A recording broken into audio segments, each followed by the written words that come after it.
Avec le développement du télétravail et de l'école à la maison, et les problèmes dont on entend parler dans le monde ces derniers temps, j'ai eu de nombreux commentaires qui me demandaient des PC portables ou des ultrabooks pour le télétravail ou pour l'école à la maison.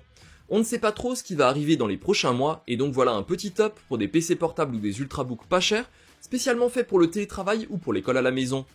Tous les PC que vous aurez dans ce top, je les ai choisis suivant 3 critères. Il faut qu'ils soient légers et maniables, très autonomes, avec des autonomies d'au moins 5 à 6 heures en utilisation, et qu'ils aient une bonne durée de vie. Cette vidéo sera également suivie d'un guide pour savoir comment bien entretenir son PC portable, mais aussi comment l'utiliser correctement pour le faire durer dans le temps. L'idée d'un PC portable pour le télétravail ou pour l'école à la maison, c'est surtout que chacun puisse travailler sans que le budget de la maison explose. Tout le monde n'a pas forcément besoin d'un PC en même temps, mais il faut quand même bien imaginer qu'on puisse avoir besoin aussi de s'isoler. Si vous êtes nouveau sur la chaîne, moi c'est Franck de la chaîne Geek Driver. Avec vous, je vulgarise la tech et l'informatique, je vous parle de hardware et de PC, et aujourd'hui je vous fais un guide d'achat sur les PC portables ou des ultrabooks, des PC hybrides pour le télétravail ou l'école à la maison. Si vous n'êtes pas encore abonné et que vous voulez faire partie des geeks, vous aussi, cliquez sur le bouton s'abonner et enclenchez les notifications. N'hésitez pas à partager cette vidéo à toutes les personnes qui ont besoin d'un PC pour le télétravail ou l'école à la maison. Comme d'habitude, vous trouverez tous les liens en description, ils sont en stock actuellement, mais si jamais ils ne l'étaient plus, n'hésitez pas à me le dire en commentaire ou sur le serveur Discord, et je me ferai un plaisir de vous aider. Le premier PC de ce top, je vous l'avais déjà présenté dans le top pour les PC portables étudiants, c'est le Acer, le Chromebook CB314 à 239€ sur Amazon. On reprend donc rapidement, on est sur un PC portable qui va vraiment maximiser l'autonomie, une batterie qui dure toute la journée, 12 heures d'autonomie annoncée, aux alentours de 10 heures en réalité et qui se recharge en environ 1h30. On a un tout petit PC portable qui est très léger, qui pèse à peine 1 kg, il permettra un minimum de puissance pour internet, des vidéos sur YouTube, du traitement de texte ou encore de la bureautique. Il y a quand même 2-3 choses à savoir avant de passer à l'achat, notamment au niveau du clavier sans pavé numérique, pour garder de la place pour les haut-parleurs sur les côtés, les touches pas forcément faites dans un matériel de très bonne qualité, donc comme dit ça vaut moins de 300€, on sent que c'est un peu fragile même si on a quand même un petit peu de métal. L'écran est correct, relativement lumineux, pas ouf au niveau de la colorimétrie, mais il n'est pas prévu pour faire de la retouche photo, même si on pourra quand même lancer une petite modif. Au niveau logiciel, on n'est pas sous Windows, on est sur un Chromebook, donc ça tourne sous Chrome OS. On a accès au Google Play Store et aux applications Android, mais c'est quand même quelque chose qui est relativement agréable à l'utilisation. On pourra avoir toutes les applications qu'on a besoin, comme par exemple la suite Office, qu'on a plus l'habitude d'utiliser comme Word, Excel ou encore Publisher.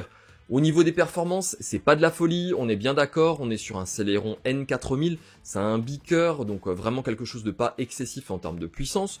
Au niveau mémoire vive, on aura ici 8 Go de mémoire vive et 64 Go de stockage en eMMC. Il faudra bien prévoir un disque dur externe pour être vraiment tranquille, on a 2 ports USB 3.1 et 2 ports USB type C, un lecteur de carte SD, donc largement de quoi faire pour un PC portable petit budget, pas cher, pas lourd, pas encombrant, qu'on pourra facilement mettre n'importe où. Le deuxième PC de ce top est un HP, le HP15 référence DB0087NF à 329€ sur Cdiscount. On a l'avantage ici de proposer pour un tout petit prix un stockage très intéressant à base de SSD et non plus de eMMC et d'un emplacement libre au format 2,5 pouces. On pourra éventuellement rajouter un disque dur mécanique de 1 Tera. La mémoire vive est de 4 Go, mais on pourra très facilement passer à 8 Go avec une barrette à 30€. En fait, ce PC se détache non seulement par sa configuration, mais aussi par ses capacités à évoluer. Le SSD au format M2 NVMe, donc au format barrette, très performant, une baie libre au format 2,5 pouces et on pourra rajouter de la mémoire vive qui est pas soudée. On a donc un PC prévu pour durer et qu'on pourra facilement faire évoluer au fur et à mesure du temps et au fur et à mesure des besoins. Au niveau processeur, on aura un petit AMD A4 dual core qui sera très peu gourmand en énergie, forcément les performances seront un peu limites. Au niveau de l'écran, on est sur une résolution HD avec une dalle anti-reflet, mais autant vous dire que les jeux ne passeront pas.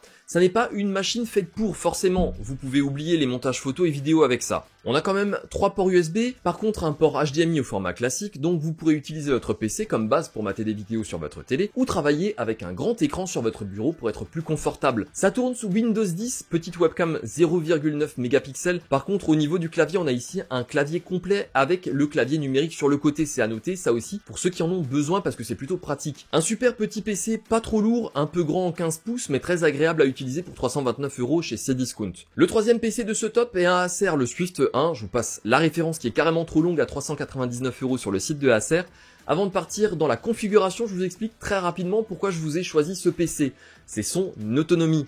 Elle est annoncée par Acer à 17 heures. Non, c'est pas l'heure de l'apéro, c'est bien trop tôt, mais c'est bien son autonomie qui est annoncée. Bon, en vrai, on n'arrivera jamais jusque là, mais on arrivera très facilement à 10 ou 11 heures d'autonomie, ce qui est tout simplement énorme.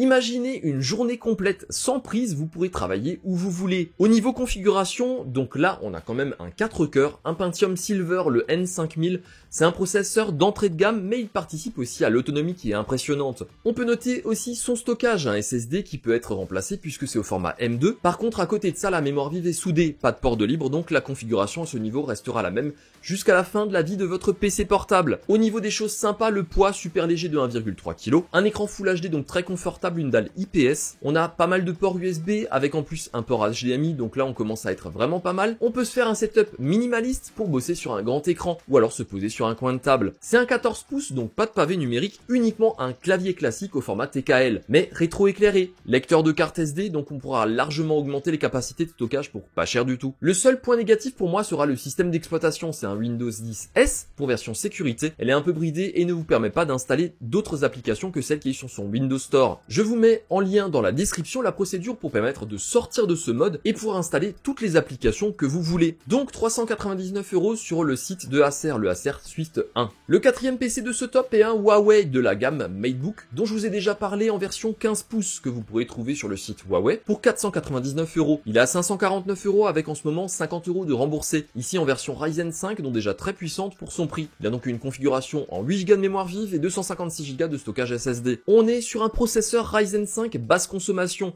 le Ryzen 5 3500U qui est déjà un processeur relativement performant. On va avoir de très belles performances qu'on va pouvoir utiliser autant en bureautique ou en développement qu'on pourrait avoir sur un petit peu de retouche photo. Des jeux pas trop gourmands comme Counter-Strike et même des petites choses un petit peu plus gourmandes en termes de jeux comme Fortnite par exemple. On tournera sur Fortnite aux alentours de 50 images par seconde en option graphique moyenne et Counter-Strike aux alentours de 60 images par seconde. C'est pas fait pour jouer, c'est fait pour dépanner. On a également une très belle autonomie, au moins 6 heures jusqu'à 8 heures d'autonomie, c'est 9 heures qui sont annoncées. Donc là on a vraiment quelque chose qui va durer toute une journée. On sera vraiment tranquille, notamment pour l'école à la maison ou le télétravail, si on n'a pas de prise à proximité notamment. On a un poids relativement léger de 1,9 kg, il est tout petit, il prend vraiment pas beaucoup de place, on a un chargeur au format USB type C. On a d'excellentes performances pour la catégorie, le design qui est vraiment sympa, ça ressemble un peu à un Mac, on a aussi un capteur biométrique. La recharge, j'en ai parlé juste avant avec un port USB type C. C'est un excellent rapport qualité-prix. Écran Full HD, clavier rétro-éclairé de bonne qualité, franchement la seule chose qu'on pourrait éventuellement lui reprocher, c'est sa mémoire vive qui est soudée, donc vous ne pourrez pas l'augmenter. On pourra faire évoluer le stockage avec un SSD M2 au format barrette qui se fait très facilement. Donc celui-ci est à 499 € chez Huawei. Le cinquième PC portable de ce top est un Acer, le Aspire 3 à 589 € sur rue du Commerce. Celui-là, je vous l'avais aussi choisi dans une précédente vidéo pour ses capacités à l'évolution. Mais si vous n'avez pas envie de bidouiller, il est déjà plutôt pas mal. Mémoire vive non soudée de 4 Go, donc passage facile à 8 ou 16 Go. Un SSD qui est ici de 1 Tera, donc énorme stockage pour cette catégorie de prix et cette catégorie de performance. On pourra noter aussi l'écran Full HD, une belle autonomie de 7 heures environ, un petit processeur Core i3 8545U qui est déjà correct sans plus, qui est pas dingue mais correct. Très fin, il est discret, relativement léger, il peut faire tourner quelques jeux, tous les logiciels pour le télétravail comme Zoom ou Microsoft Teams sans aucun souci. Une autonomie un petit peu plus en retrait par rapport aux autres, même si c'est très correct. C'est quand même annoncé pour 8h30, mais en vrai on n'ira pas au-delà de 6 à 7 heures d'autonomie. Donc configuration correcte de base qu'on pourra éventuellement faire évoluer autant sur le SSD que sur la mémoire vive, mais aussi par un emplacement au format 2,5 pouces de libre. Donc on a un PC qui durera dans le temps, mais pour peu qu'on en prenne soin, à 589 € sur rue du Commerce. Si vous voulez un peu plus performant d'origine avec un écran un petit peu plus grand pour à peine 10 € de plus chez Boulanger,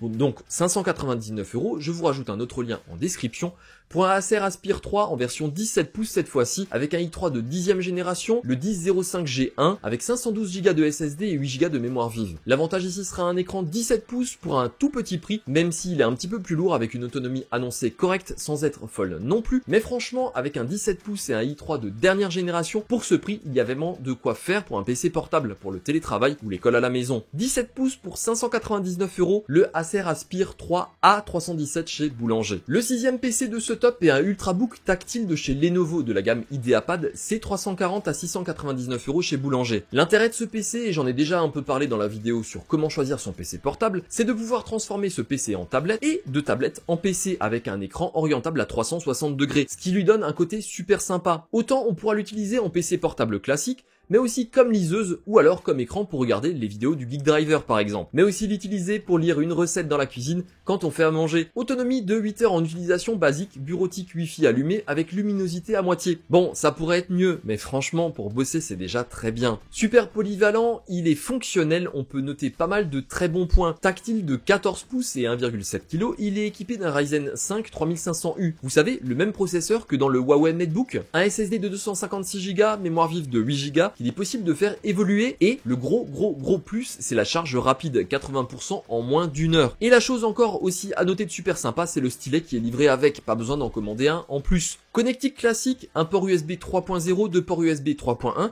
et une sortie HDMI. Vous vous souvenez, la config minimaliste? Donc à 699 € sur Boulanger. Le 7e et dernier PC de ce top est un Honor qui vient tout juste de sortir. Le MagicBook Pro version 2020 qui est en vente chez Boulanger en exclusivité pour l'instant et sur le site Honor à 799 € jusqu'au 27 septembre. Pourquoi je vous parle de ce PC?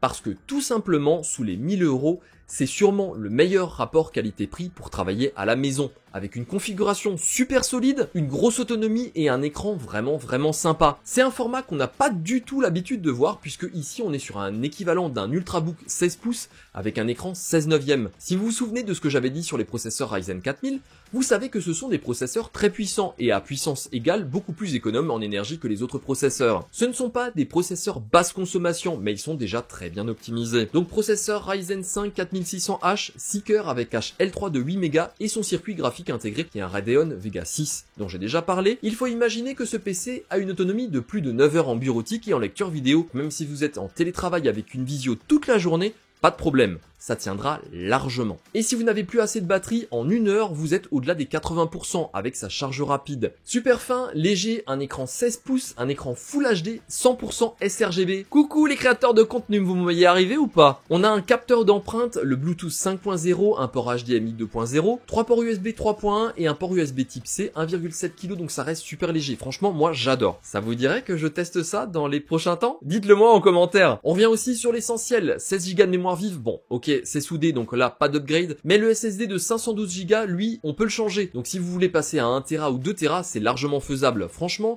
ce dernier PC, il me plaît vraiment beaucoup, 799 € chez Honor jusqu'au 27 septembre ou chez Boulanger. Et voilà, j'espère vraiment que cette vidéo vous aura été utile. Si vous avez des questions, n'hésitez pas à me le noter en commentaire. Je réponds à tout le monde. N'hésitez pas à nous rejoindre sur le Discord de la chaîne que vous trouverez également en description, mais également à me suivre sur Twitter et sur Instagram.